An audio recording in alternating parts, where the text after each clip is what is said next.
Good afternoon, everyone, and thank you for joining us for Inspiring Courage Through Self-Efficacy. My name is Brittany Boston, and I am with the Illinois Center for Specialized Professional Support, and I will be the facilitator for today's webinar. Before I hand it over to our presenters, I do want to take care of a few housekeeping items. Participants are currently in listen-only mode. So if you have a question or a comment, please feel free to utilize the questions or chat box, depending on what device you've logged in through. And I will share those with the presenters and we will answer questions when we can. And this webinar is being recorded as well, so we will have it posted to our ICSPS website at a later date in order for you to view and play back. And with that, I am going to hand it over to Megan. All right, thank you so much, Brittany. Hi, everyone. Good afternoon. Welcome to this webinar. I want to check in first. So when I know that you can only see my beautiful shark there, so that's intentional for just a moment. When we met last week, there were a few people who were in need of some accessibility, and all of my good intentions, I tried to set it up on Google Sheets so that we could have some live closed captioning, but I've only got about part of this slide deck is functioning. So if you could chime in the chat and let me know if that's something that if there's anybody that needs that right now. Otherwise, I'm just going to use the traditional PowerPoint, and then the closed captioning will be available in recording. So could I get some feedback on that, on who's here and who's expecting or would like to at least use some closed captioning for as long as the slide deck will allow? You should have a chat box, and there should be a question box for you to use. This is going to be really interactive, so I hope that you'll use the chat box for the duration of the time. Let's see, I'm not seeing any feedback. So what that means is I'm going to go ahead and use the PowerPoint, and if you need closed captioning, then that will be made available with the recording. So let's see if we can get the correct screen here. All right. Okay. So, all right, good afternoon again. Thank you so much for attending. Again, if you haven't found your the screen where you can add some comments, I'm definitely going to be looking for your feedback in the chat box. And if you have questions, you can pop those into the question box as well. And so today we're going to be talking about self-efficacy and what we can do to inspire the courage to excel through self-efficacy for our students. What I also love about this curriculum is it's really applicable to ourselves and how we can build our own courage to excel at whatever it is that we're pursuing, whether that's our role as an educator or whether that's our desire to run a 5K, right? Like it's any kind of task. And so that's what we're gonna be talking about today. Ideally, we were all going to have this workbook, the Inspiring Courage to Excel through Self-Efficacy workbook. But because of COVID-19, we've not been able to connect with everyone to get you this tool. And so you should see that there is a handout that you can download. We're going to be referencing that throughout the webinar today. And so I think that your schools are going to go ahead and purchase these toolkits. I'm not certain, but you can talk to your team leaders about that. And so you'll be able to read through this entire curriculum, which is really designed to be a full day's professional development. And there's lots more activities that you can do in that workbook. So before we dive in to really look at the theory, what I want to give you an opportunity to do, and again, please find a way to add to the chat box or whatever way you can communicate to me through this platform so I can have some feedback, is I want to give you a chance to reflect on your own motivation a little bit. Think about what are some of the activities that you are successful at and enjoy doing, and then think about why do you enjoy doing those? What are some activities that you feel unsuccessful at and you don't enjoy doing, and why is that? And then think about what are some tasks that you do perform, but you consider to not be enjoyable, difficult, or demotivating. And then what are strategies that you use to complete such tasks? So I'm waiting for your responses in the chat box here. Some of the things that usually come to mind when we're doing this in person are things like laundry, dishes, and so for all of us who are staying at home, I think all of us are experiencing probably lots more laundry and lots more dishes. But what we're really talking about here are more tasks like maybe email is an activity, like the task of like keeping up with your email is something that you feel unsuccessful at, you don't enjoy doing, but you have to figure out some kind of strategy to do it. Maybe there's an activity that you are successful at and enjoy doing, like pottery or painting, or running or teaching. And think about, why do you enjoy doing those tasks? So just checking in with Brittany here. So far, I'm not able to get any responses, either questions or chat from anyone. Okay, I have a few that have popped in on my end. Okay, Someone said, I enjoy interacting with people. I dislike confrontation. Tedious and complicated paperwork. I don't enjoy it at all. I struggle with aggressive intervention for student success, the introvert in me. Let's see, writing reports. I enjoy writing and poetry. nice. So I Acting want and to ask performing. Paul, what, when you're posting these questions, is there a way to post them so that they come to panelists, to me as a panelist also, so that Yeah, they're not I can just going to Brittany? actually change you to be an organizer, and Then I can then see. Great. you should be able to see them. You should have a questions box then that you can pull out. Okay, perfect. Thank you. Yay. All right, this is going to be much better now that I can have some feedback from everyone. All right, thank you all so much for participating. It's much more fun to not feel like you're talking into into just a dead screen. All right, some people agree with me that they don't enjoy washing dishes. Listen, y'all, I really struggle. I don't mind cooking. I just hate doing dishes. And so, some people like keeping records because they like organization. Some people like interacting with others. They dislike that confrontation. And so, and again, for all of you who are saying hello, thank you, thank you, thank you. All right, great. So when we're thinking about our motivation, we are all driven by something. And as we're talking about self-efficacy today, self-efficacy is really the root of motivation. And so we're going to learn more about that. And I want you to sort of hold on to these stories that you've shared here, because we're going to come back to them.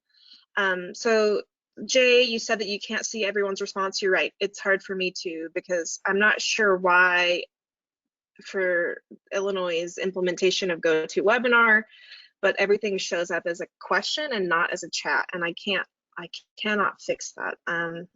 So I'm sorry. I agree that it's hard to not be able to build off of everyone. I hear you. So let's dive into what we're going to be covering today. Now, if you've been with us before, you've heard the introduction of the culture wheel. So the culture wheel is really our theoretical framework. It's what grounds all of our work. And so the student is at the heart of everything that we do in this work. And so we have to recognize that whether it's our students or anyone else, that there are stereotypes, cultural stereotypes about each and every one of us, about every kind of dimension of who we are. And these stereotypes become biases. These biases are part of how our brain functions, and they can become really big blind spots for us. And that's something, again, that all of us have. And when these blind spots manifest in our interaction, it's what we call micro messages. And micro messages, these are those small, subtle, unconscious messages that we both send and receive when we interact with others. There are two types of micro affirmations, micro messages. The first is micro affirmations. This builds students up. They make people feel valued, included, encouraged. They are always positive, and they can be intentional. So our goal is to certainly be intentional with these messages. The next type of micro message are micro inequities. These make students feel excluded, devalued, unintentional, negative. They excuse me, they make students feel discouraged. They're always negative, and these are always unintentional. If we're sending intentional messages that exclude, devalue, and discourage students, we call it something else, right? So these are those unintentional messages that we're sending. Um, and so they occur in 6 different kinds of ways, and they're really aligned with kinds of the ways that we communicate. Verbal, that's what's said. Paraverbals, how it's said. Nonverbal is our body language. Contextual and omission, that's what's said or not said. It's what's there or not there. And then praise and criticism, and that's what's really tied to self-efficacy in many ways, because it's tied to how we give feedback. Now, these micro messages, they accumulate in really powerful ways. They can accumulate to an advantage or a disadvantage for our students, and that accumulation affects self-efficacy. And self-efficacy is always going to be challenge or task-based, and that self-efficacy affects behavior, right? So we're going back to that motivation that we talked about just a minute ago. And if you've read Carol Dweck's work on mindset, mindset is a super boost for self-efficacy. So it is also aligned with this. So there is a lot of mindset in this as well. Now, let me check the question box to see what we've got. Okay, great. So nothing I need to respond to here. So Janice, you ask, are attendees supposed to see responses? The answer is yes, you should be able to, but for whatever reason, the way the platform is set up, it is not able to do that. And so I'm really sorry for that. It's problematic for me as well. So let's keep going. Now, self-efficacy, if you remember back to your education classes, wherever you went to school, if you remember reading about Albert Bandura, this is his theory that he put out in the late 70s, and it has been one of the most prolifically cited theories that's been built on over the years. It's even made its way into the business books, and just about every business, personal development book I read talks about in some way self-efficacy. And this is the belief one holds in their ability to perform a specific task. It answers the question, can I do this? So again, it's always task-based. Now, we use the imagery of the mountains here because, we're facing all kinds of mountains every day. It seems like right now, as we're all experiencing the crisis of COVID-19, like many of us are facing mountains that we've never faced before. We're facing challenges that are really what seem insurmountable, right? And these mountains, they can be big tasks, small tasks, complex tasks, or really simple tasks. But nonetheless, each and every day, we're facing tons of moments where we're asking ourselves, can I do this? Can I teach this course online? Can I serve these students in a way that's going to help them continue to reach their goals? Can I do the laundry? Can I do the dishes? Can I go for a walk every day to keep my stress low, right? Like, we're asking ourselves all of these questions, can I do this? And self-efficacy is important because if you have a high self-efficacy, you have greater achievement, interest, motivation, engagement, persistence, and performance. These are all things that we want from our students, right? We want them to have this sort of passionate, work to follow and answer that question, can I do this? We want them to answer that with yes. Now, when a person has a high self-efficacy, they're more likely to adopt and commit to more challenging goals. Again, this is why I like the imagery of the mountains here. Nobody has ever climbed Mount Everest, most likely, having not climbed Kilimanjaro first, right? You're going to climb a mountain, and you're going to climb a taller mountain, and then a taller mountain. And this is what we want for our students. We want them to get to a place of where they have a high self-efficacy and at least one certain task area, and then they can start to adopt that and mirror that to others. When a person has a low self-efficacy, however, they tend to doubt, fear, and avoid tasks. And just like with a high self-efficacy, this is also reciprocal in a low self-efficacy place. So an individual with a low self-efficacy is more likely to avoid challenges. And this self-efficacy does not discriminate between our high achievers and our students who perhaps have disabilities, right? Like, this is an equal opportunity, way for us to doubt our beliefs and our ability to do something. And so even our highest achieving students can really struggle with self-efficacy and doubt, fear, and avoid tasks. Now, what I want to make sure is that you hear me saying self-efficacy. Now, there are some other self terms that are in our vernacular, but these self terms are not all the same. And why it's important that we have this distinction is because high self-efficacy predicts academic achievement, why high self-esteem does not have a strong correlation with success in school. So what this means is that self-efficacy, that's the belief, can I do this task? And self-esteem answers the question, how do I feel about myself? I cannot like myself, but I can have high self-efficacy that I can do a task, right? Those are two separate constructs, and one predicts academic achievement and one does not have a correlation with success in school. So we're going to do some exercises here to help us learn a little bit more about the sources. And so what I'm going to ask that you do, oh, so we got a question here. Is it possible for a student or person who could have, let's see, I can't see the whole question. Is it possible for a student or person could have a low self-efficacy because they've never been told they could be good at something particularly? And yes, yeah, Kathy, that's exactly right. So one of the sources of self-efficacy that we're going to learn about just a minute is social persuasion. That's feedback from others. So that could be a reason for a low self-efficacy. And we have another comment that says from Arturo, that says, I have students not engaging even though they are very smart in the classroom. However, this new platform online is emerging introverts with an almost perfect environment. So the question then is, how do we measure our high levels of self-motivations and high self-efficacy? That's a great question, right? So what you're tapping into here is, one, just people's like sort of preferences of engagement, right? Around like introversion and extroversion. But the correlation I see with self-efficacy here is the notion that if you've got perhaps a set of students who really are successful in a classroom environment because they can actively talk and engage, and that suits their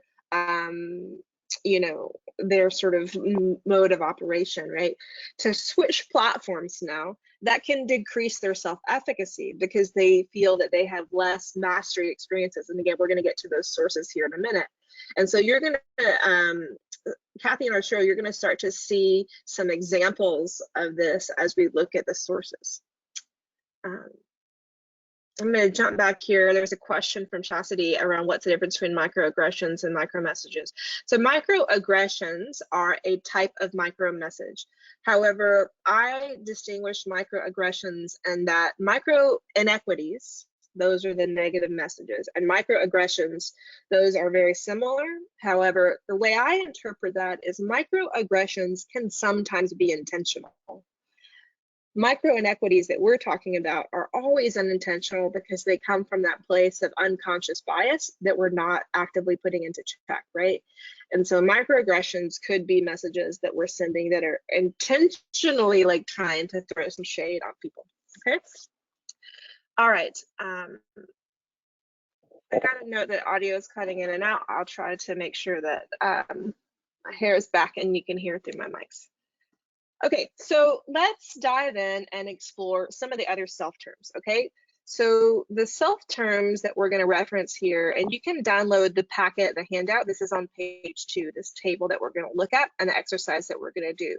So first, self-efficacy, as I said, it's that task-based, and it answers that question, can I do this? Now you're going to want to pay attention to these questions about how can I do this, because that's really going to help us understand the responses. Okay, so self-esteem or self-worth, as I already said, that answers the question, how do I feel about myself, right? It's your beliefs, your feelings about being worthy or valued, and it really refers to all aspects of oneself, not just to specific details, skills, or qualities.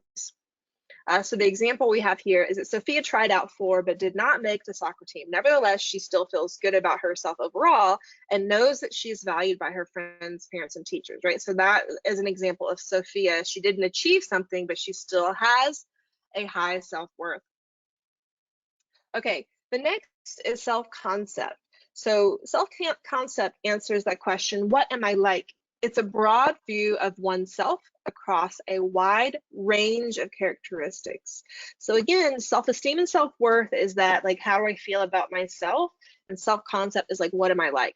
It's kind of like identity, but it's a little bit bigger than identity, right? It's, so let's look at the example of Carrie here. Carrie is very artistic. She enjoys music, plays piano, was voted class artist. However, she does not enjoy math or science and must work hard to succeed in her geometry class. So the key here is that this is a general thing, it's not specific.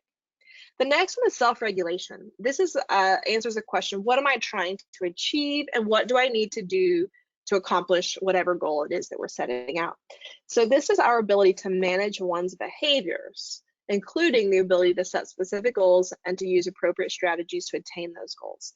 So the example here is that Mason wants to go on an exercise program and get into great physical shape. He develops 1 month plan and sets specific daily goals for himself. So we're gonna do some exercises here. Now I'm gonna, at the bottom of the screen, you'll see the example, and then you'll have the table to look at. You can also download the handout, this is there, and then add your responses to the chat box, okay? So the first one, the first question, the first statement is, school is really hard for me. I'm really going to have to study to get better. Now, what do you think? Which self term is this? Is it self-efficacy, self-esteem, or self-worth, self-concept? Which self-efficacy term is it? I'm going to look for your responses in the chat box or the question box.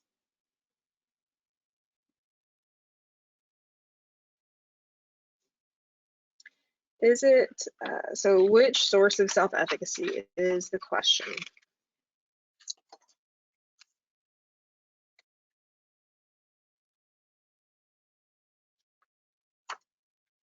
Which source of self-efficacy?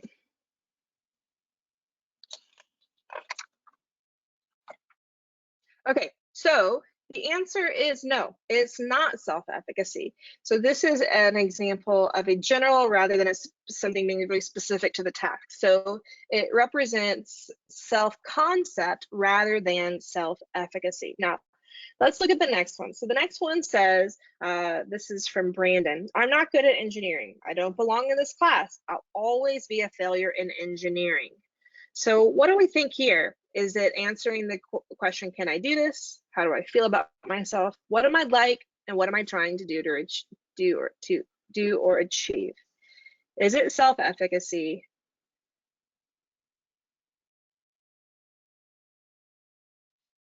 All right, so we've got some votes on self-esteem, self-efficacy, some say self-concept.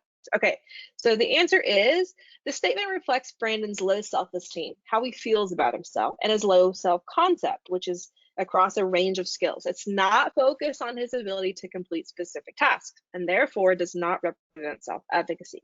Now the next one. After all that practice today, I understood today's classwork about how to add fractions. I'm sure I can do well on the related math homework tonight. What do you think? Is this self-esteem, self-efficacy, self-concept, or self-regulation? Yes, lots of votes on self-efficacy. And you can see that because the words are right there. I can do well on the related math.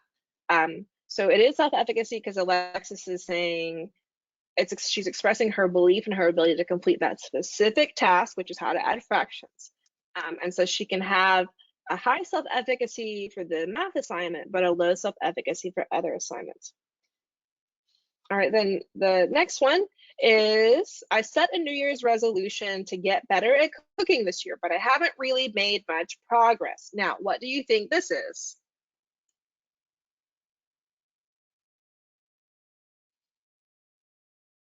Getting lots of votes for self-regulation. Yes, yes, so this is self-regulation. So this example doesn't represent self-efficacy because the goal of becoming better at cooking is a general task. It's not a specific one.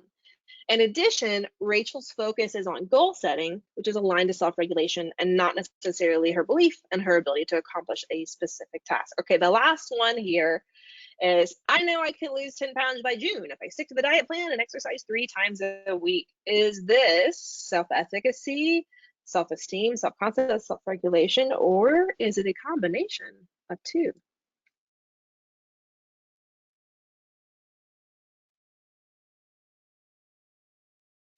So this one is yes, it is self-efficacy. It is self-efficacy and self-regulation. So these are two deeply tied concepts that, you can have all the self-efficacy in the world, but unless you have a plan to get there, you might not get there, right? And so that's why it's really important to pair these two constructs together. Okay. All right. Now, let's talk about the sources of self-efficacy. So we know that self-efficacy answers the question, can I do this? And there are 4 sources of how we come to answer that question. The first is mastery experiences. These are previous experiences and performance that suggest that we can do a task. Now, I'm going to give you some formulas here in a second, but first, let me give you the definition. The second source of self-efficacy are vicarious experiences. These are observations of models, meaning they could be role models, or you as an educator are simply modeling a task for the student. The next is social persuasion. This is feedback and support from others that suggests that you can do a task. And then the fourth and final are emotional and physiological cues. These are affective and physical reactions that people interpret as signs of their ability. So let's look at these little formulas. So the first is for mastery experiences. Now, these formulas are not in your book or in your handout. So if you want to make sure that you write these down, that might be helpful for you. So the first for master experiences, the formula looks like this. Oops, that's a mistake. It should say I did task, not I could did. Goodness. I did task.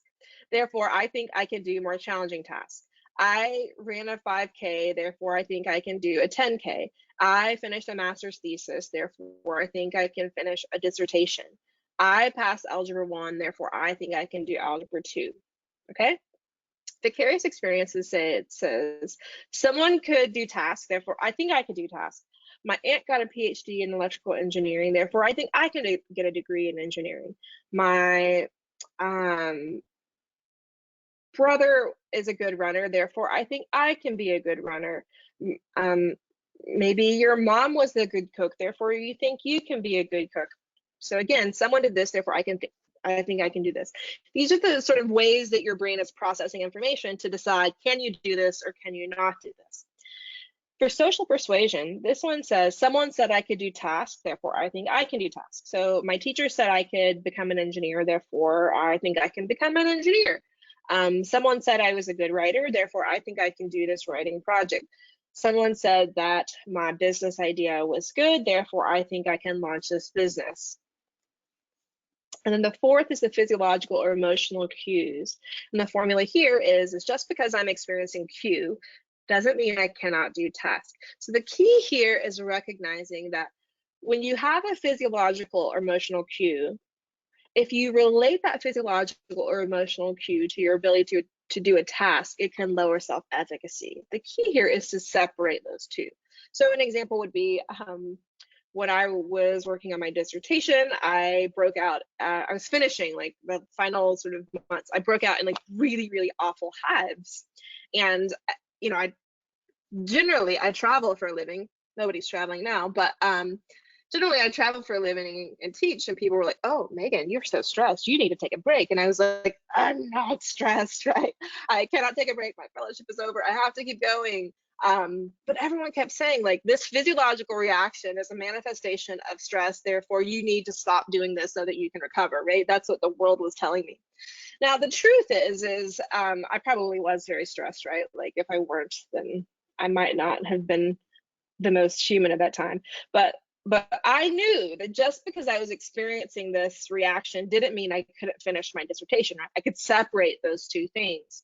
Turns out it was my face cream after thousands of dollars spent on allergy testing. But the key here is that if you experience any kind of physiological or emotional cue, like maybe you get really nervous, anxiety, butterflies, or you get flushed, or you get sweaty when you teach and speak, if you relate that to your ability to do the task, then it could lower your self-efficacy and you could start to doubt, fear, and avoid those tasks. So we want to separate the two, all right?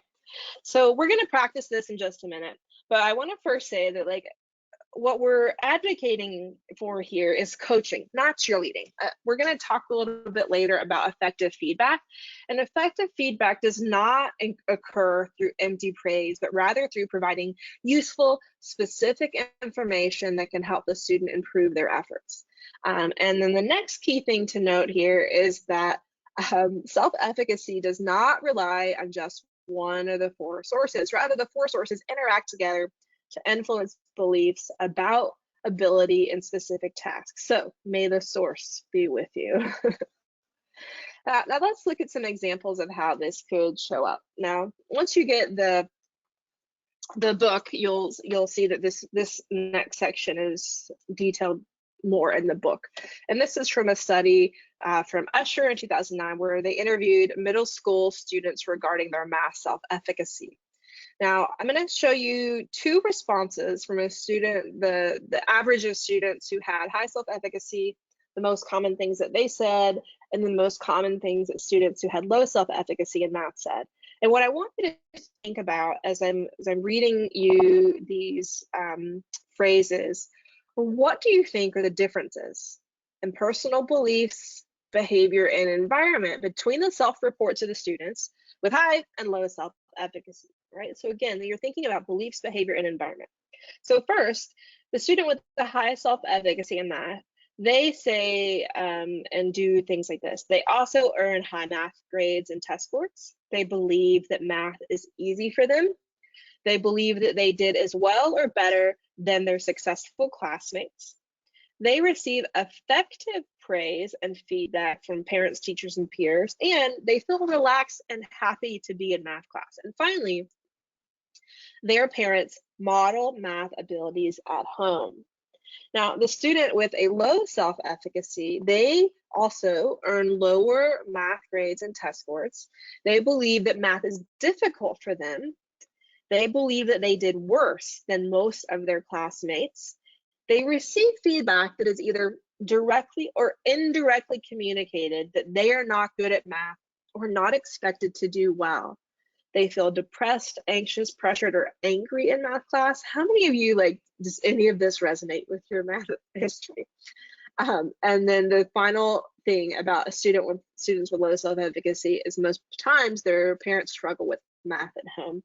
Now, I know in my household, anytime math question came up, my mom said, "Go ask your dad. I don't do math. You know, that's a dad question." My dad is an engineer, and he's more of a computer scientist turned engineer, and loves math and does math on a daily basis at work. He do a trig and different kinds of geometry things. And so I got a sort of subtle unconscious message from my mom that said, "I don't, therefore go ask your dad." And that can start to send some implicit messages about, do women do math or not, right? I think many of us can remember back on times when we received indirect or direct feedback that says, maybe math's not for you, and it's okay. We don't expect that from you. And these messages can really, really start to accumulate and affect our self-efficacy in really powerful ways, particularly for women and girls. So when we go back to the question that I posed in the start of this, is what do you think about when you look at those two lists of things? What do you think are the differences in personal beliefs, behavior, and environment between the self-reports of students with high and low self-efficacy?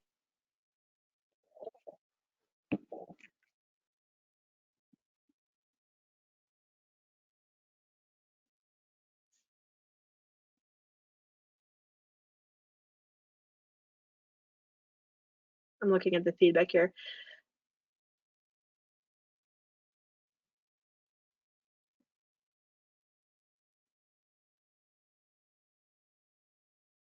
Okay. Support networks, all three for both examples, but the impact is very different. So again, the question is when you heard the two different lists of things that we can start to expect on the average from students with high or low self-efficacy, what are some of the things that you notice about beliefs, behavior, and environment?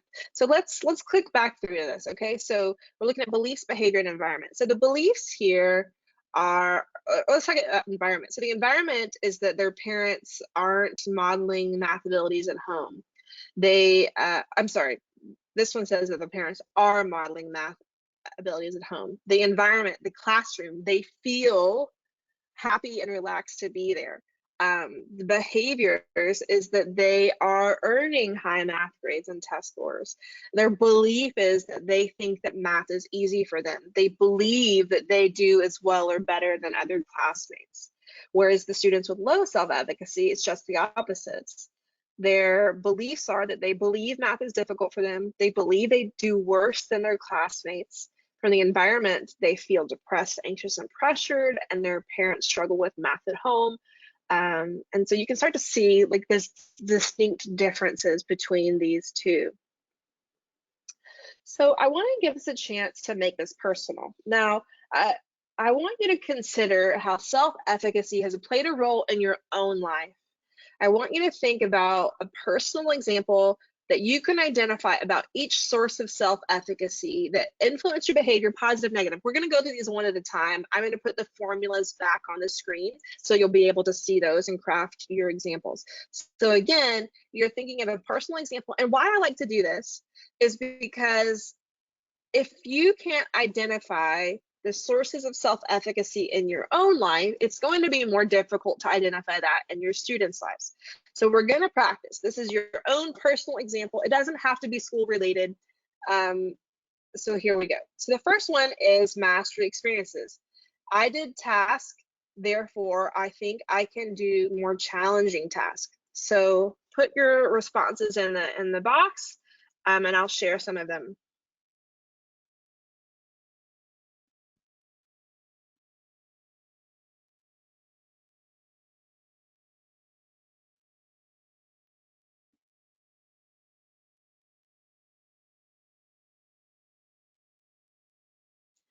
Okay, so I'm getting some more comments about frustrations with the platform. I agree.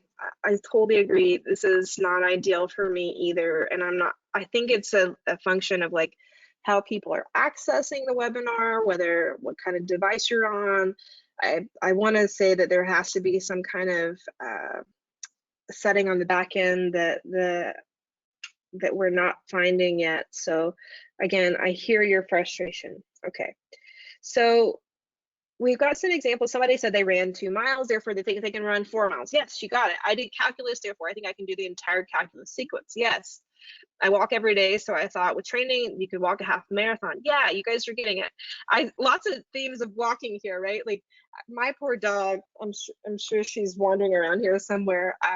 She's tired of walking. Um, poor little thing is like, Mom, I'm done. No more walks. So good for you, for all of you, for going on lots of walks. Hopefully you're taking your animals and little humans with you if you have them. So somebody said screencast videos. Therefore, I think I can make online sections more robust. Good. Graduated with a bachelor's degree and a master's, so you think that you could attain a doctoral degree. Go for it, Sharon. I made a cake, so I think I can make creme brulee. Yes. Hopefully you got the little the torch that you can make the sugar with. I did one. Oh, Liddy, you're so funny. Liddy says, I did one NAPE webinar without a chat box. I can do more. Listen, I totally agree and feel your pain. I learned how to use Excel so I can do more computer tasks. Yes, Janet. If you can learn how to use Excel, then you are ahead of most people. I believe that I'm successful at raising my young children, and therefore I should be able to be resourceful at older ages. Yes. As they get older. Yes. I did algebra 1 and now I can do algebra 2. All right, you guys have it. Good. So now let's look at the next one, vicarious experiences. Someone could do task, therefore I think I can do task. So my aunt got a PhD in engineering, so I thought I could get a degree in engineering. My dad was a computer scientist, therefore I thought I could become a computer scientist. My friend ran a triathlon, therefore I thought I could do a triathlon. I won, state powerlifting championship. I thought I could win nationals. Okay, so let me read your responses here.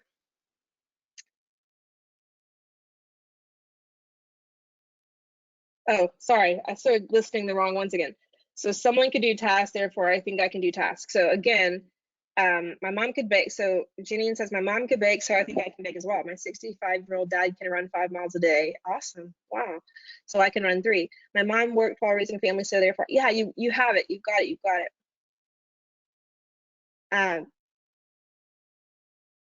Megan could do webinars, therefore Megan's job. I'm not sure I understand, but okay.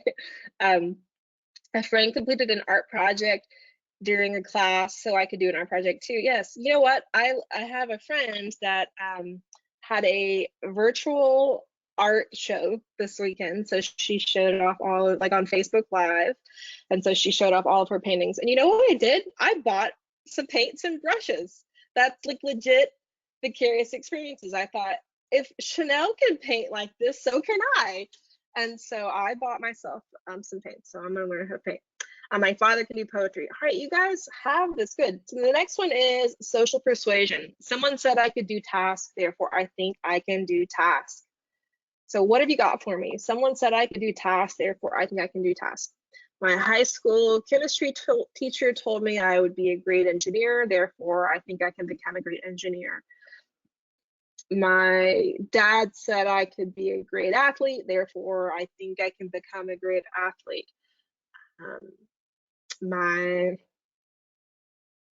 mentor said that I could be a great teacher, therefore I think I can become a great teacher. All right, Dr. Sun said I could earn a PhD, therefore I think I can earn a PhD. Yes, Chris. My mom said I could be a writer, therefore I think I can write. Yes. Someone said I could do Zoom, therefore I think I can do it as well. Oh, Janine, got lots of comics here today. Thank you. So just a note on technology, right? Like I have 3 degrees in technical degrees. I am a millennial. I'm an elder millennial, and by any account, I should be awesome at these platforms, right? But what I want to communicate to people who are new to this is, like, sometimes you cannot control it. You can see here in our setting, like, there's so much that we can't control. So my advice, free advice, is to just don't let it get you down, right? It's not a reflection of you. It's not a reflection of your ability. So just because we've had trouble on this platform doesn't mean I'm going to tell myself I can never do this again, right? I just chalk it up as, you know what, we're trying to work within the system and there are always going to be issues. So don't let the system tell you otherwise. My prior boss told me I could be a good director, therefore I can. My professor said I could try my hand at research. Yeah, my sister says I'm good at public speaking, therefore I think I can do public speaking. Good. All right, so many great examples. And the last one is, just because I'm experiencing Q doesn't mean I cannot do task. So just because I'm experiencing hives doesn't mean I cannot complete my dissertation. Just because I break out in sweat every time I teach doesn't mean I can't be a public speaker and teacher. Just because I'm nervous doesn't mean I can't go to networking events. So what can you share with me? Just because I'm experiencing butterflies doesn't mean I cannot speak in front of a group. Yes, speaking about system. Are we going to do a webinar in the final presentation? Jay, I'm meeting with your team tomorrow to figure out what we're going to do for the May meeting. So I don't know the answer to that yet. It's probably going to be virtual, but we just haven't figured out the setting. If we're going to do it virtual, I've got to figure out a different system for us so that I can have interaction. The next one, just because I'm experiencing fear doesn't mean I cannot speak in front of people. Yes, thank you very much, Mary Lynn. Just because this webinar is not technically smooth doesn't mean we can't still learn. Janice, thank you. Again, I'm appreciating all of your humor. Just because I'm nervous doesn't mean I cannot teach a good lesson. Just because I'm stuck at home doesn't mean I can't participate in social distancing. Just because I'm at home doesn't mean I cannot stay connected. Yeah, okay. Just because I have a heavy accent does not mean I cannot do more online webinars for my classroom interactions. All right, yeah, you all are really getting this. Thank you so much. Now, we're gonna do an exercise to determine which source. So you can go to your handout page 4, and then we're gonna look at some scenarios, and we're gonna determine which sources of self-efficacy are at play for these individuals, okay? So there's a question from Hi Amin about, can I repeat the statement for the mastery of experiences? Yeah, so that one says, I did task, therefore I think I can do more challenging tasks. All right, hopefully you got that. All right, So again, we're on page 4 of our handout. Now let's look at Derek first. So Derek is struggling in his nursing class at a community college. His self-efficacy decreases further when he receives a low quiz grade. After class, his instructor conferences with him. The instructor encourages Derek by pointing out strengths on the quiz, giving Derek specific feedback about why he lost points, and providing suggestions for how Derek can improve on the next quiz. So, which source do you think this is? There's 4 sources: mastery, vicarious, social, physiological cues. Which source do you think is at play here? So got a couple of, oh, it looks like some of you have the book. So Deborah mentioned that's page 13. Yes, so I didn't provide the book numbers because I didn't think you had the books. Thank you. So a couple of votes for social persuasion, and you're right. So social persuasion, this example shows an instructor giving the student encouragement and specific feedback. Now let's look at the next one. The next one is in Mrs. Krause's 8th grade technology and design class. Students begin a project to create 3D keychains using a challenging coding program. This project is taught at the end of the unit after students have worked their way through increasingly challenging coding programs. Now, which source do you think this is?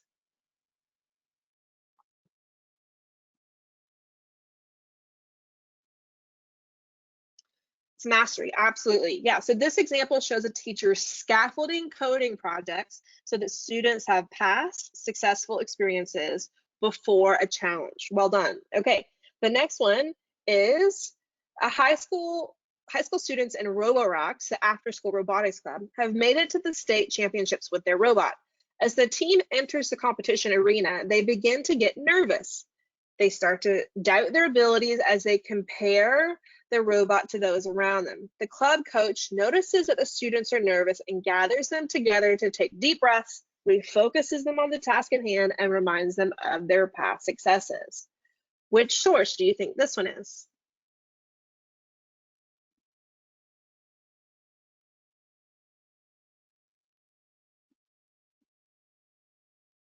Yeah, so this is the physiological or emotional cues, right? So they're feeling nervous, and the teacher or the coach gets them to take some deep breaths, some mindfulness exercises, some anxiety relief, and reminds them of their past success. So there's actually a little bit of social persuasion here, right? Because he's saying, okay, hey, let's focus, but then also like, look how awesome you've done in these past things. So there's a combination of the two. And then the last one, I think one of the next ones we're going to do, okay, is Dr. Morrison teaches an introductory engineering course. When providing feedback on the first draft of students' design projects, she gives each student specific suggestions for improvement. And the message, I'm giving you this feedback because I have high expectations and know that you can reach them. Which source of self-efficacy is this?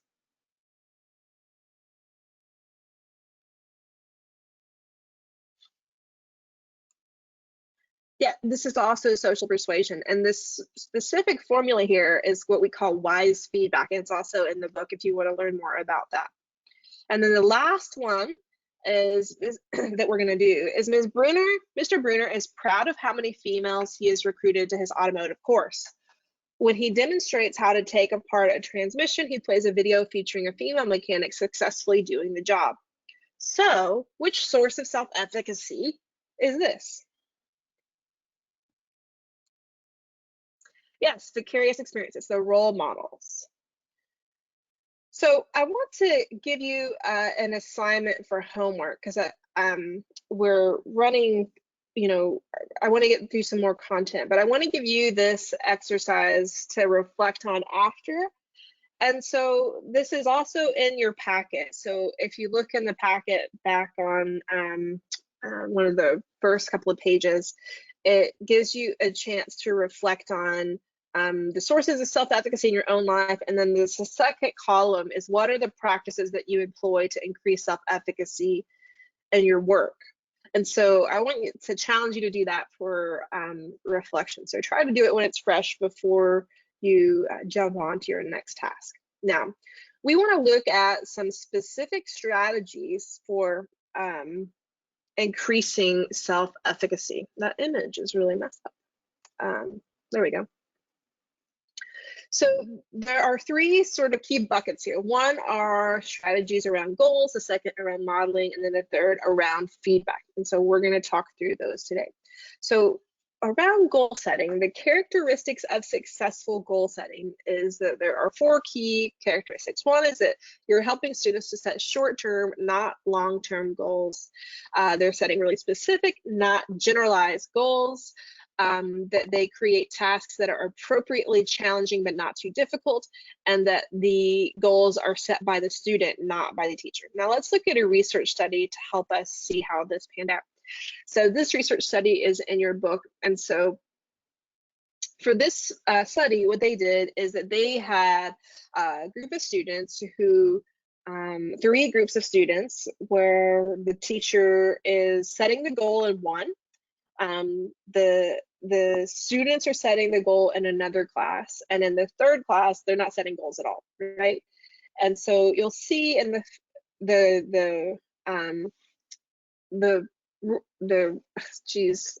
the self-reported self-efficacy ranking is where we can see the sort of before and after results of their test. Now that's, again, the self-reported self-efficacy. I think I can do this. I don't think I can do this. Those kinds of questioning. Now, what we can see here is that on the far right, in the classroom where they set no goal, they had very little change before and after the intervention of the task of whether they thought that they were any more capable of doing a task. The middle column there is that there's a little bit higher increase of students' belief that they can accomplish those tasks between the before and after intervention. But the key thing to note here is in the far left columns, in the classroom where the students set their own work goal, those students had a greater increase of self-efficacy. So this ties again really deeply to motivation, right? Like if you set your own goal, you're more likely to be motivated to do it, right? If you have a goal, then you're going to be able to pursue it. But if you don't have a goal, then there's no target to work towards, right? And so helping our students make sure that they're setting their own goals is really critical for their success and their ability to increase their own self-efficacy. You want them to answer the question, can I do this? And if you want them to answer those questions, can I do this? Do I think I can continue to do this? Then help them set their own goals or create opportunities for them to set their own goals. Now, the other key thing to note here is that the students who self-set their goals also yielded the highest level of self-efficacy and the greatest increase in skill. So not only did they think that they could do it, they actually did it better than the other classes. So this is important to note. Now let's look at the next piece here. So the strategies for effective goal setting. Now these are also detailed in your book, and this is not in the handout that you printed off or you downloaded. So if you want to capture this, please do. So the key strategies for helping your students to set effective goals so that they have both increased motivation, interest, performance, persistence, all of those things that we want from our students, is that you want to help students break down their goals from long-term to short-term.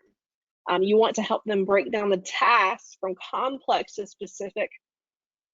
You want them to help them track their goal success and reflect, set appropriately challenging goals. So if you remember reading about Vygotsky's zone of proximal development, that's what this is.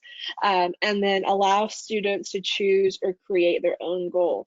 You know, what was interesting when we were writing this is, and sort of my own lived experience is, my third grade teacher, Ms. Doreen Babcock, she is a remarkable teacher. I think she now teaches at a university, a community college, something like that. But she taught us, like myself and my friends, because we were in the same class for like most of our grades together. She taught us how to like set goals, make a checklist.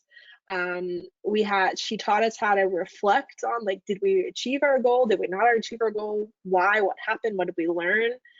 And what I didn't know at the time is that everyone else didn't learn that.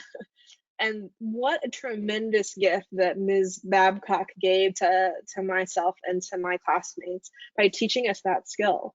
Because, and it is absolutely teachable, right? Actually, I'll send, I'll put a link up at the end if you stick with me you can download a free planner that helps you do all of these things to break down goals from more complex tasks. This is a free tool that you can access on my website, and it's very similar to the tool that I use on a daily basis. And so you can teach students to do this. You can teach yourself to do this if you don't know these skills. You just want to be able to provide those tools, but also have some accountability around it so that they're motivated to learn these new strategies. So again, I'm going to make a note that I send that to you. Send the journal planner. Okay. So the next, any questions on that before I jump forward?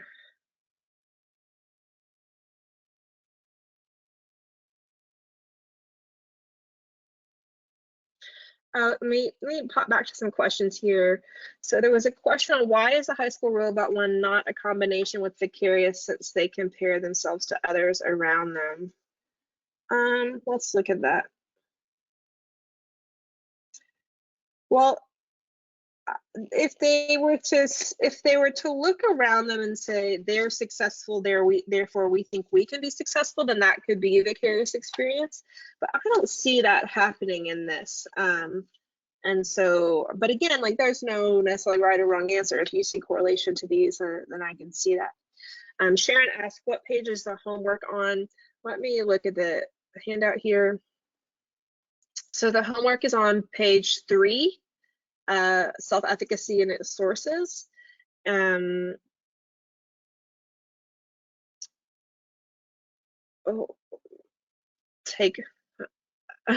Okay, Arturo's got jokes again. It's not take homework, it's all just homework, that's right. We can use Arturo says we can use the first 2 in combination by modeling and experiences with students that do both self-regulation. Okay, good. Okay, I don't see any questions on goals, so we're gonna move forward. The next key effective strategies to increase self-efficacy is around characteristics of effective models. So modeling, as we talked about, is a key strategy that aligns to providing those positive vicarious experiences, one of the 4 sources of self-efficacy. But not just anyone will do, right? So the students need to have some sort of perceived similarity with the individual. So this could mean a familial tie, from their neighborhood, maybe they share the same gender or they share the same race. Some kind of usually closer in age, the more effective the role model is.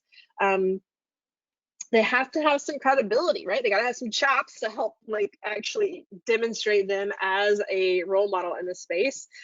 They've got to be enthusiastic, right? They have to like talk about the work that they're doing in a way that's motivating, and they have to show competence through effort. Throughout my career, I've had to put on various panels, and I had a colleague of mine, actually she and I went to both undergrad and our masters together, and we both worked at TI at Texas Instruments together for a while, and I invited her to come be on a panel, and she was having a bad day. Like she was just grumpy and sour and like just like Eeyore from Winnie the Pooh, right? Like she was not enthusiastic. And so she was, in my mind, like a very, very bad role model on that day. Generally, she's not like that. But I had to like have a conversation with her afterwards of like, hey, like what's going on? Like when we come on these panels, like we're trying to convince them to like get students into STEM. We can't be up there with just all negative kinds of things. It's okay to be honest and truthful, but you've got to have enthusiasm and excitement for the work. Let's look at an example, another research study that is in your book. So in this example, there are 2 classrooms, and you have to kind of forgive my graphic skills.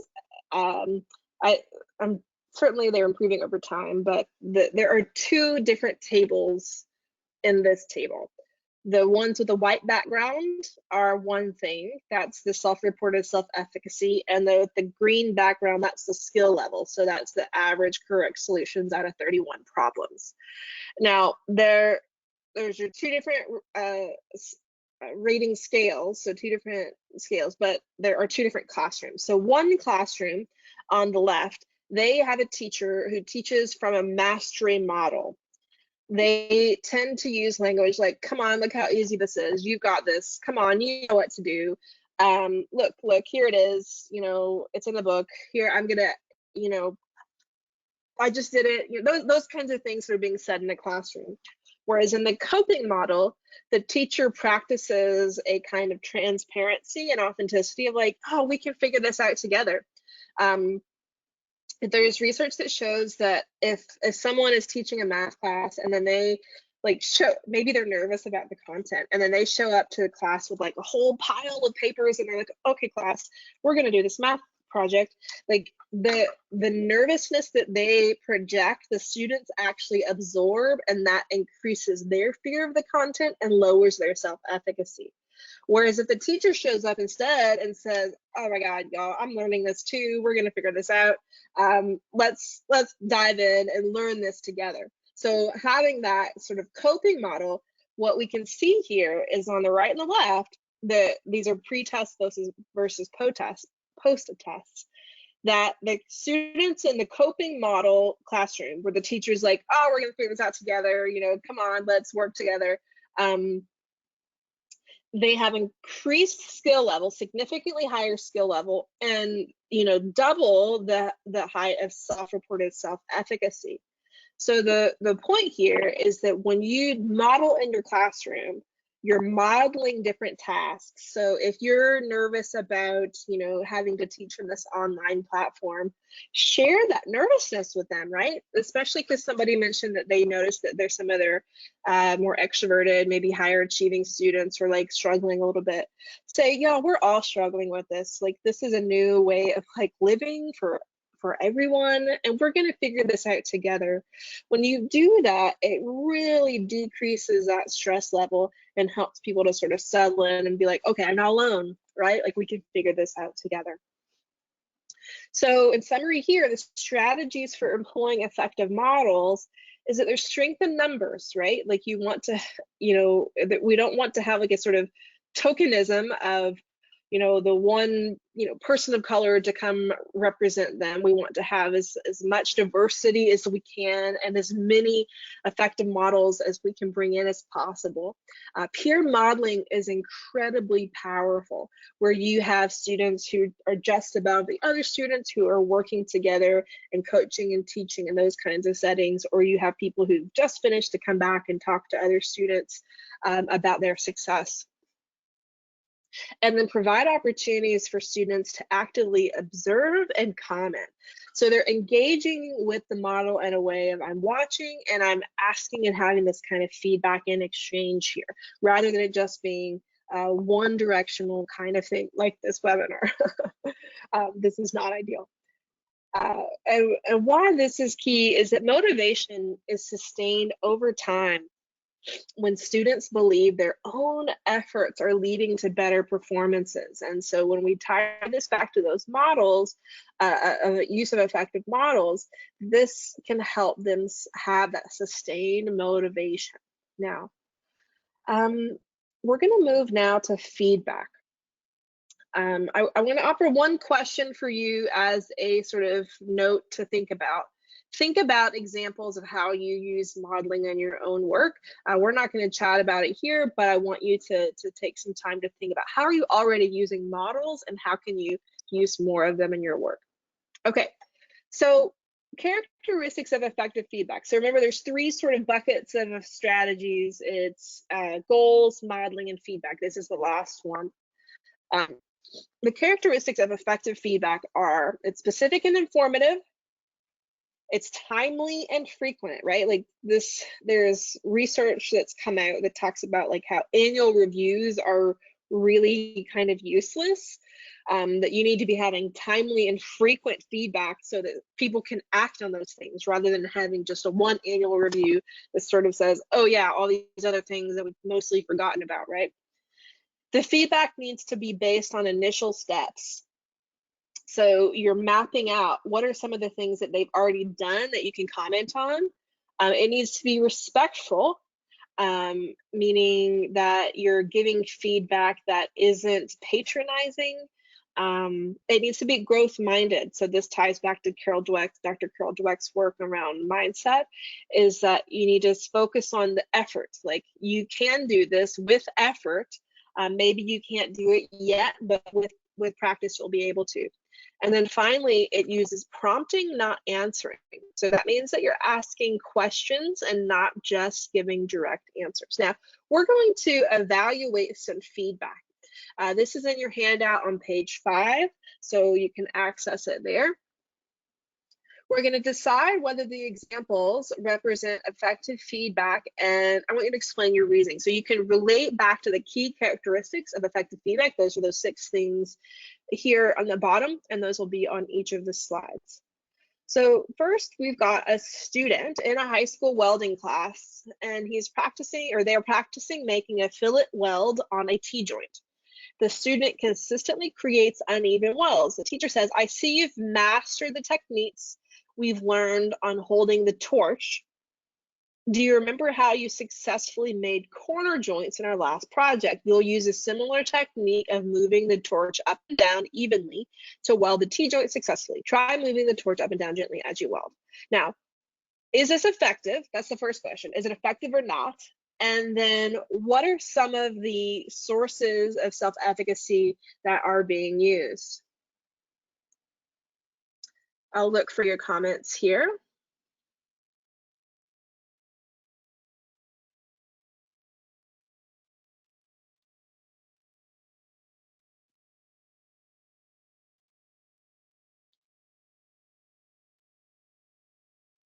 Okay, so looks like we see, yes, it is effective, and a note of mastery. So we're looking at the sources of self-efficacy, the characteristics of effective feedback that's in the table on the bottom. So yes, this is effective. This feedback includes positive aspects as well as specific informative feedback for how the student can improve.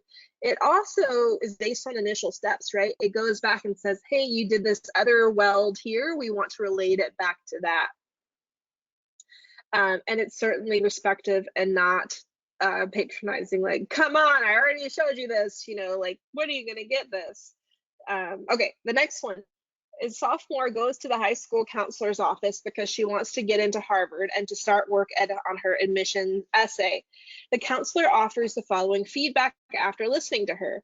Let's focus on what you can do this year to help you reach your goal. I noticed you have not joined any extracurricular groups. Let's choose an after-school activity that you find interesting and meet again in a few weeks to look at other aspects that will help you grow a strong application for Harvard or another excellent school. Okay, what do you think? Is it effective or not effective? And which of the 6 characteristics are being used there below?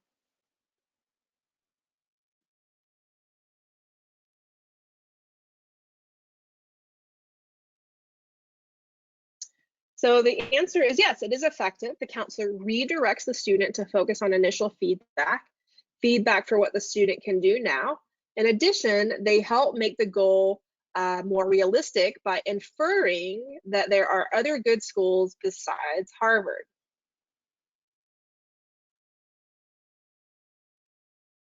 Okay, the next one is a student in their physical education class is evaluated while using strength training equipment. The teacher says, that's wrong. Do it again. Is this effective or ineffective?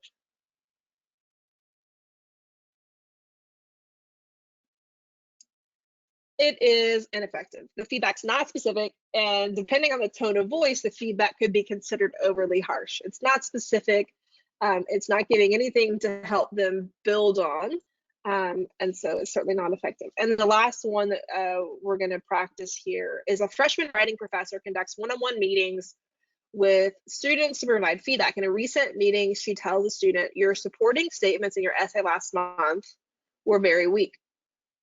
What do we notice here? Is it effective or ineffective? And what are the characteristics you see? Yeah, so it's ineffective. Though the feedback attempts to tie the quality of essay to specifics, the feedback is from work completed a month earlier, and so it's not timely, right? So again, um, she could say more about the supporting statements, and she could have said a lot sooner. Um, okay, so we're going to move on to the sort of wrapping up topic here, and the importance of self-efficacy for marginalized groups. And so once you get the book, you'll be able to read about each of these in detail.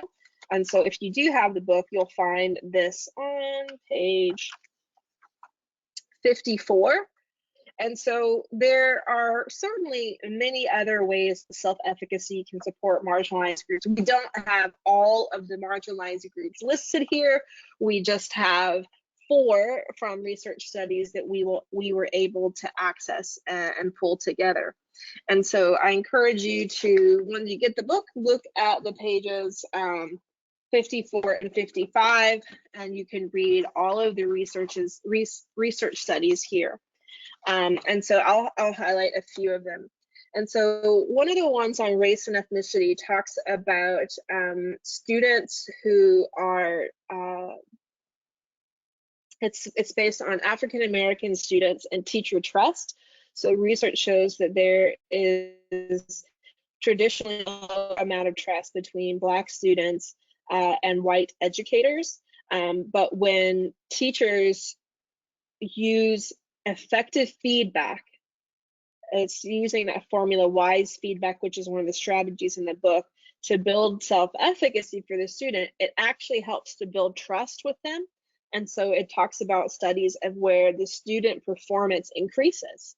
So it increases trust and it increases student performance based on how giving effective feedback bolsters those students' experiences. Around gender, we know that one of the primary sources of reasons why women don't pursue science, math, and engineering in as high of rates as men is because of self-efficacy. It's due to deeply rooted cultural stereotypes and cultural norms that have perpetuated throughout our society, perpetuated through in such really sort of tiny insidious ways that we can't even recognize anymore. And it lowers female student self-efficacy, that whether they think that they can or cannot do math and science, despite the fact that they actually in most cases take more math and science classes and have higher math and science GPAs, but yet they still think this is not for me, I don't belong. And so you can certainly read more about those studies there. But I want to do one last sort of profile here to help us see the ways in which self-efficacy can be developed in students differently. Now, if you have the book with you, you can follow along on page 50 and 51. And so I'm going to read a couple of narratives about these students. And so I'm going to show you how in 2 students, we've got Zach and these are made up students, but yet they follow some of the statistical norms that we are aware of around students. So I'm going to tell you a little bit about Zach, and I'm going to tell you a little bit about Amber, and then we're going to have give you a chance to give some feedback about these students. Actually, I'm going to go ahead and give you the questions so you can be thinking about those. I'm going to ask you to think about your own practice, who thrives in your environment and who struggles. What are the outside resources or past experiences? What outside resources or past experiences significantly help someone succeed in your learning environment? And so what role models are represented in the fields related to your practice? We're going to come back to this, but I just want to tease you a little bit with the question. So let me tell you a little bit about Zach and Amber. So Zach is a white male student from a high SES background pursuing an engineering career path. He's gained early experience in engineering skills through available resources at home and in school. He also receives many positive micro messages from his environment that increase his self-efficacy and result in his persistence in the field. Many of these experiences and micromessages align with the sources of self-efficacy. I'm going to give you some of those examples, but I'm going to introduce you to Amber first. Amber is an African-American female student from a low SES background pursuing the same engineering career path. Unlike Zach, she does not have as many prior experiences in engineering because of a lack of resources at home and in school. She also receives more negative micromessages along the engineering path, which decreases her self-efficacy and causes her to leave the field. Now let's look at mastery experiences. So Zach, he grew up with resources at home that allowed him to learn about computers and software from an early age. He lives in a well-funded school district with a 1-to-1 computer-to-student ratio starting at elementary. He has a room full of building blocks, completed hundreds of technical designs, and even built a robot in middle school with the help of his dad. Zach's family could afford to send him to robot camps and other after-school programs aligned with his engineering interests. When Zach struggled with mathematics in late elementary school, his parents hired a private tutor to help him, which led to his qualification for advanced mathematics classes in middle school. Now let's look at some mastery experiences for Amber. Amber did not grow up with engineering-related resources such as computers and software at home. She attends a poorly funded school district. She has had limited access to computers in school. She loves to build things as a child. However, she had limited resources to do so at home, such as building blocks and other technology. Amber was interested in attending an after-school robotics club, but she could not afford to participate because of high costs and lack of transportation. When Amber struggled with reading early elementary, her family could not afford private tutoring, and Amber relied on school resources to help her bridge learning gaps. Now, we're only a portion of the way through here, but what I want to make sure that you're noting is that this has no reflection on Amber or Zach's like intelligence or worth. This is just an example of some of the systemic barriers to different students and their access and opportunity. And this is specifically within an engineering pathway, but this could be so many different ways. And I want you to see how these barriers affect these students and their sources of self-efficacy. So it's easy to say, oh, that student just doesn't want to do that. Well, they may not want to do that because of this accumulation of messages that affects that question, can I do this or is this for me? Now let's look at vicarious experiences. Textbooks in science, math, and engineering show professionals who look like Zach. Zach's dad is an engineer, and Zach's grandfather was an early computer scientist. Posters, career brochures, billboards, and other contextual objects feature professionals who look like Zach and have similar attributes. And on the other side of things, this is not what's happening for Amber, right? Like, she's not identifying role models. The people in the textbooks don't look like her.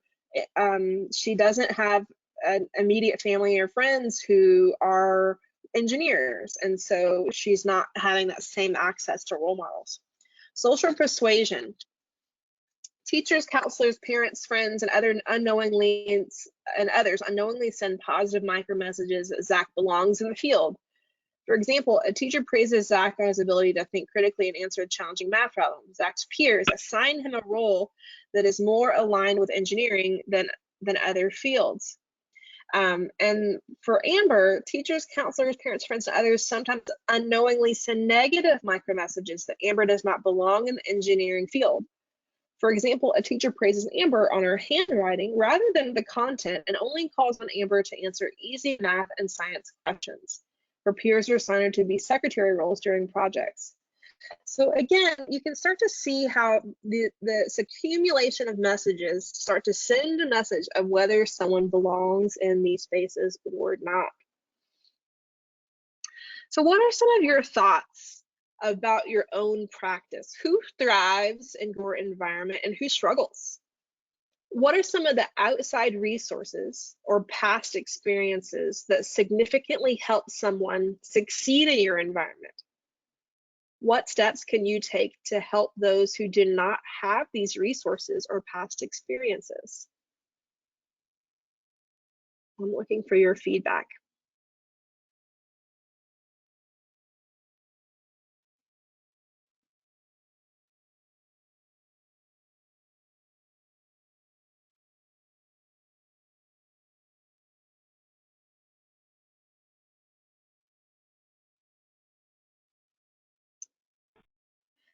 As you all are reflecting on your thoughts, I'm going to go ahead and push us to the next and final activity here. So the final activity is for us to look at our handout. So if you've got the handout, the strategies are on page 7. If you are working from the book, the strategies are on page 56 and 57. And I want you to read through there are 4 sections of strategies based on the sources of self-efficacy.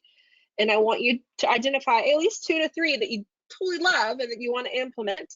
And then drop those strategies in the chat box, and then we'll do one last reflection and wrap up.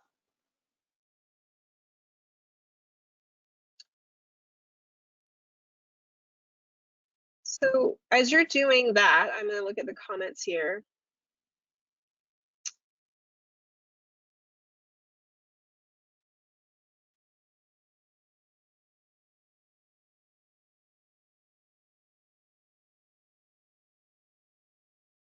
So I have a comment. The comment says, students who want to learn succeed, students who are going through the motions struggle.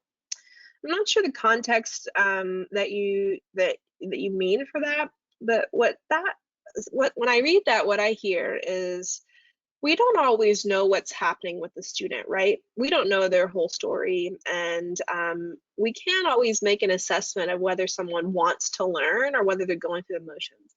I think particularly right now, this is a great, well, it's not a great, it's a terrible, but yet realistic, way of looking at how many of us could be dealing with trauma, particularly, it's very much heightened in this COVID-19 era.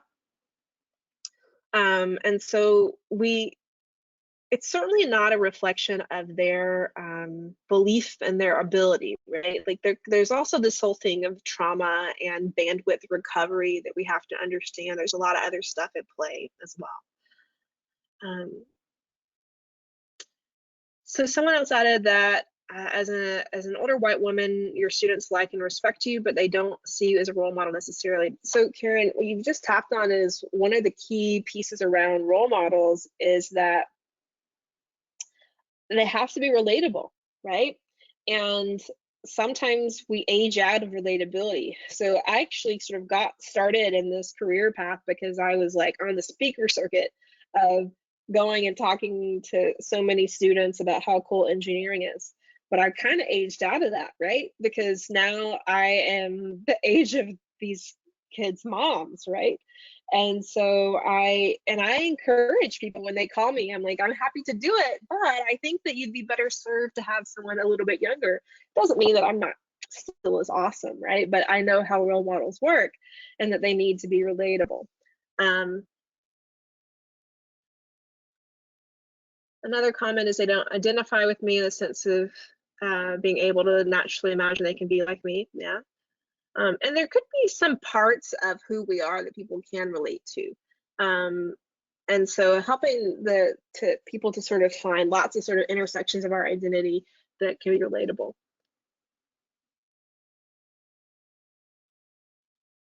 All right, so we've got some people who are adding in some of their strategies that they like. Angela says she likes the strategy calling on students as scientists, mathematicians, programmers, engineers, problem solvers. Yes, it's always kind of a little funny at first when you do it because people are kind of caught off guard by it, but in the end they really settle into it and begin to like the new nomenclature. Other strategies people employ was encourage students to persist despite difficulties and setbacks, help students understand that failure is valuable to learning and not a reflection of ability, integrate a flipped learning environment. Another one is setting their own goals is really important, peer mentors. Yeah, so if you haven't already, definitely encourage you to look at the strategies in the book on 56 and 57 or in the handout on page 7. There are tons of strategies specific to specific to the sources of self-efficacy. Now, again, I want to sort of tie this all back together with where we started. So we started with an understanding that, we're focused on our students, but we recognize that there are cultural stereotypes at play in so many dimensions of what we do and how we teach. And these stereotypes become biases that each and every one of us hold, and these biases begin to manifest through small, subtle micro affirmations and micro inequities. These micro messages are really powerful. They begin to accumulate to either an advantage or disadvantage for our students. They affect student self-efficacy. That's that question, can I do this? Which ultimately affects their behavior. And the point of interruption is really starting to recognize, how do I interrupt the cycle? How do I become really intentional about providing micro messages that build my students up? It's that feedback messages, it's the way in which you teach, it's the way in which you support your students so that you are providing a positive accumulation of messages that helps them believe, yes, I can do this. Now, we're at the end of our time, but I wanted to do one last application and commitment. And so my favorite reflection tool here is the 3-2-1. So I want you to think about, write down, what are 3 things that you learned during our time together? What are 2 things that you'll do differently? And 1 immediate action item. And I want to also encourage you to reach out to me if you have questions. I definitely agree that we needed more interactivity to this. It's, as an instructor, it's painful as well. um, and so I apologize for that. I thought we'd made some changes from the last time. It looks like we weren't able to do that. And I am waiting for some of your feedback here.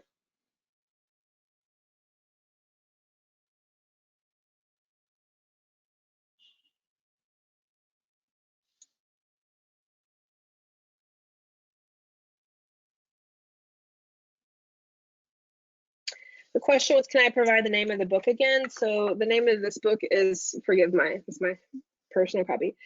Inspiring Courage to Excel Through Self-Efficacy. This is available on NAEP's website, napequity.org. Let's see, napequity.org. So you can find that there. And whoever is communicating about these workshops with you should be able to give you those references as well. All right, so I want to again acknowledge that you are all living in, we are all living in an extraordinary time, and I'm really grateful that you chose to be here with us today in spite of all of the challenges that you're facing. I know that so much of our life has been disrupted, and I just want to applaud and thank you for what you're doing to serve your students in spite of these wild and challenging times. And so I think you have my information. My email, I'll give you my very easy email. It's mp@7ev.co, that's the short one, or mpollock, POLLOCK, @napequity.org. Contact me if you have questions. Again, my sincerest apologies for the struggle with the platform, and we'll be in touch with you, or Tyler and Amy will be in touch with you about how we're going to figure out how to operate the webinar or the virtual setting for what the final day of professional development will be. And so again, I just want to thank you for your time, and thank you for your patience with the challenges that we had around technology today. And I wish you all a wonderful and afternoon. Thank you very much. I'll stay on if you have any questions.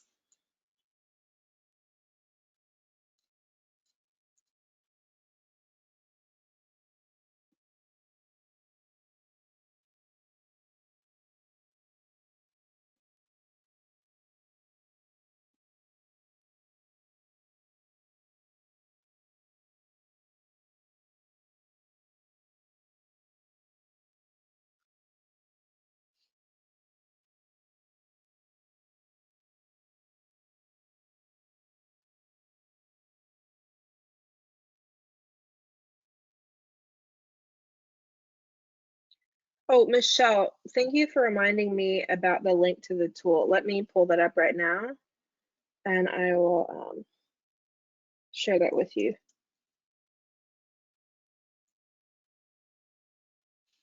So you can download that at, it's engineerinclusion.com/planner and journal. If you'll give me a second, I'll put it in the PowerPoint. So just bear with me a second and I'll get those links put up here.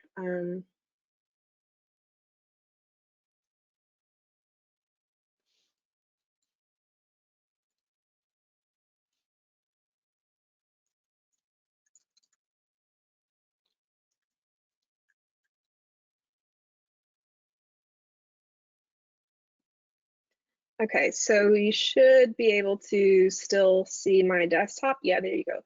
So there's my email there, and that's the link to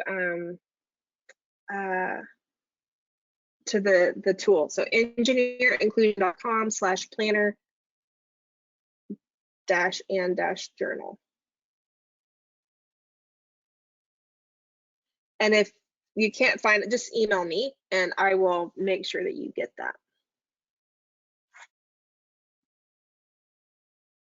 Or Megan, if you'd like, if you want to PDF the PowerPoint, we could always send that out as an attachment in the email to the participants as well.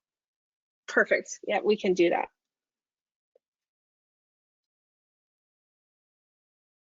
All right, everyone.